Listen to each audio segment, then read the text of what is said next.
Good morning, Rax. Today is Tuesday, March 24th, which makes today National Cheesesteak Day. I don't know if I'm going with a cheesesteak, but I might go to Schmeg's. And if you hadn't had Schmeg's before, they got this thing called the Curly Bomber. It's kind of like a cheesesteak.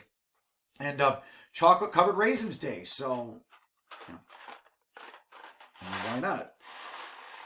Enjoy some of those. Even though I'm not much of a chocolate or candy person, but hey, one to Rome, right? Three big things. We haven't talked about it much. Pepita is in good hands with Ives. Haven't mentioned that. We did talk a lot about social distancing. We need to keep doing it. Numbers are going to keep going up, but the slower the better.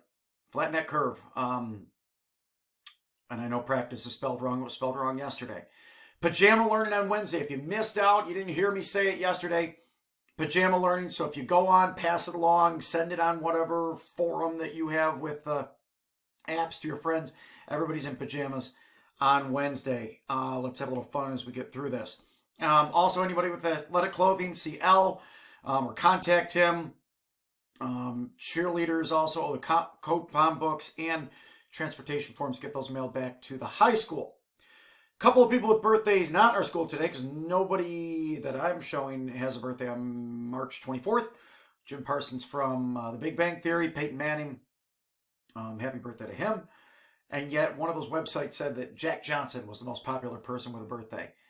I think that's kind of upside down, right? I don't agree. Keep your distance. Keep up on your work. Let's keep attacking it, Rax. Have a great day.